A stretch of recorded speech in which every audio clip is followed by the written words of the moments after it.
Multimix o'rnatilgan obyektlar kundan kunga ko'payib boryapti. Bu kotelning necha kvadrat joyga mo'ljallangan? Podvalimiz birinchi etaj, topli pol. Hech kunda kotelni bitirgan bo'lardik. Multimix oldik, juda oson bitdi. Masalan, multimix o'rnatish orqali qaysi bir mahsulotlardan tejab qolindimi? Odatda birinchi etaj podval uchun alohida nasos qo'yardik. Nima uchun multimix o'rnatildi? Kotellarimizda yengil o'sha unikal italyanskiy kotellar qo'ydik. $300, $400 yutdik degan bo'laveradi. Shuni o'zi. Multimiximizni suv o'tkazish hajmi juda yuqori ekan. Bu yerda расширительный baklarimiz italyanskiy hammasi. Endi qor sovuqlarda ham, muzdek kunlarda ham sinovlarimiz bor. Albatta tavsiya ham berasiz. Nasoslarimiz ob'yomlari juda yuqori, yetkazib beryapti bemalol. Doimiy odatdagi kotelni agar yig'iladigan bo'lganda necha pul bo'lardi? Ya'ni qimmat bo'ldimi, arzon bo'ldimi va necha pul farq bo'ldi? Multimix o'rnatilgan obyektlar kundan kunga ko'payib boryapti. Assalomu alaykum aziz do'stlar.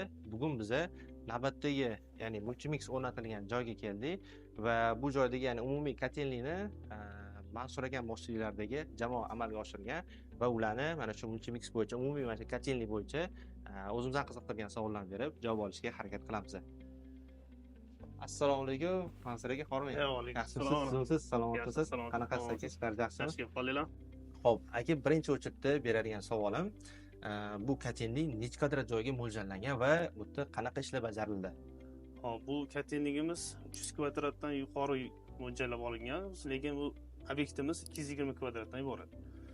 Podvalimiz birinchi etaj, topli pol, batareyalarimiz joylashgan har bir xonalarimizda. Shu bilan ishlab turibdi hozircha. Tushunarli. Qarang, bu yerda multimix o'rnatilgan va nima uchun multimix o'rnatildi? Asosiy sababi? Asosiy sababi bizda joyimiz tor edi, kotelligimiz.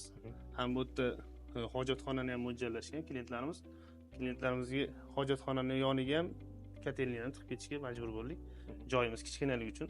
Endi keyingi savolim, agar odatiy kotelni qilganimizda xolis fikr bildirasiz, hech kunda bu kotelni bitirgan bo'lardik va multimix o'rnatib hech kunda bu kotelni bitirdinglar. Xo'p. Biz odatda bir hafta 10 kunda bitiramiz kotellarni.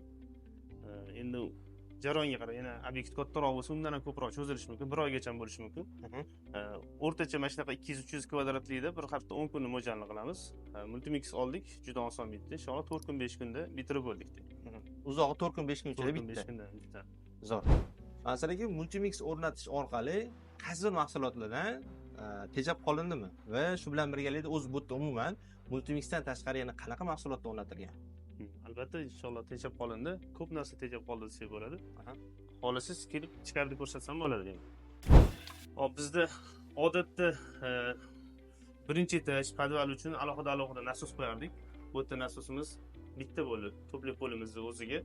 O'shani hisobiga ham 3 xodoy bitta nasosni gruppa, filtr, apparatliklari alohida, kramerlarigacha alohida tejab qolindi. Kamida unda $300, $400 yutdik degan bo'laveradi. Shuni o'zidan. Meni qiziqtirgan joyi, multimiximizni suv o'tkazish hajmi juda yuqori ekan. Nasoslari ayniqsa, shuning uchun ikkita nasos o'rniga bitta nasos qo'ydik. Hozirda juda yaxshi ishlab turibdi. O'sha kechagina qor sovuqlarda ham, muzdek kunlarda ham sinovlardan o'tib oldi inshaalloh. Bu oyga bemalol qo'rqmasdan xotirjam klientimizga topshirsak bo'ladi inshaalloh. Endi mahsulotlarga keladigan bo'lsak, bu yerda uy egasining talablariga binoan yaxshi premium mahsulotlarni ishlataylik dedilar. Shuna hisobiga biz oldinlari boshqa kotel ishlatardik. Kotellarimizda yengil o'sha unikal italyanskiy kotellar qo'ydik. Hamma biladigan pilsa, turetskiy mahsulotlarimiz, fittinglarimiz, bu yerda расширительный baklarimiz italyanskiy hammasi yig'indisi juda yaxshi, sifatli narsalar o'rnatildi inshaalloh. Nami kotelimizni oldin qo'ymaganmiz, birinchi marta qo'shimizdan ham oldingi kotellarimizda atmosferniy kotellar qo'yardik. Hozir endi bu kondensatsionniy, chunki sababi hozir bilsangiz ekonomiy bo'lib ketyapti, ekonom bo'lyapti hamma narsada, gazdan ham, svetdan ham. O'sha hisobiga hozir bu ancha gazdan yutib chiqyapti inshaalloh. Mansur aka, qarang, navbatdagi savolim. Tushunishim bo'yicha bu birinchi marta qo'yishingiz multimix, to'g'rimi? Albatta.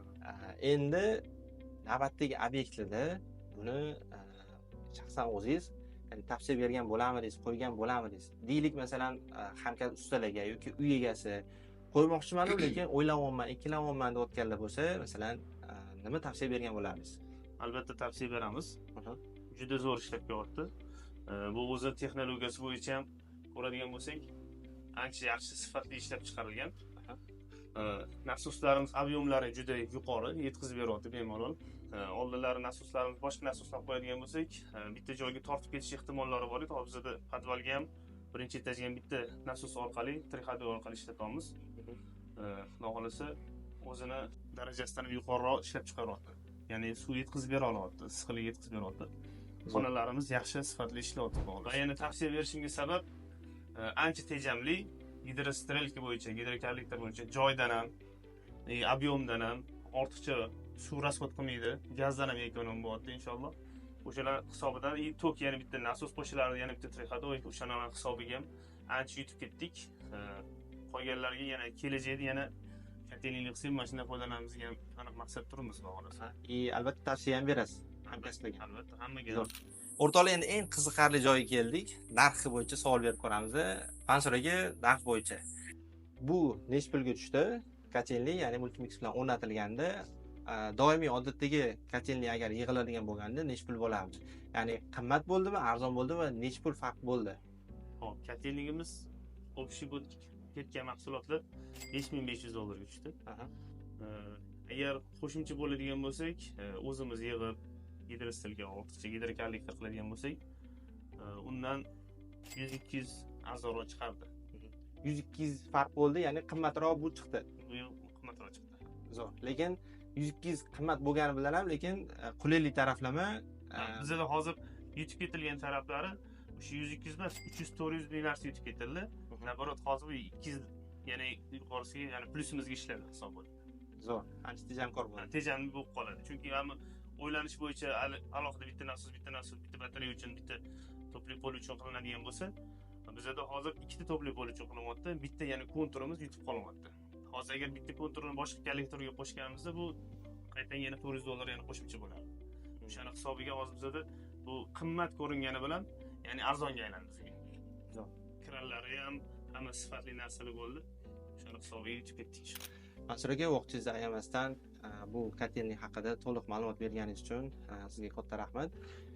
Jamoaviy, ya'ni ishlaringizga omad va rivojlar tilaymiz. O'rtoqlar, nima deb o'ylaysizlar? Shunaqa multimix yana O'zbekistonda bormi? Shaxsan men to'g'risi hali bunaqa multimixlarni eshitmaganman. Agarda bilsanglar, boshqa brendlarda masalan shunaqa multimixlar balki nomi bilan boshqacharoq bo'lishi mumkin. Bilsanglar kommentlarda albatta yozib ketinglar.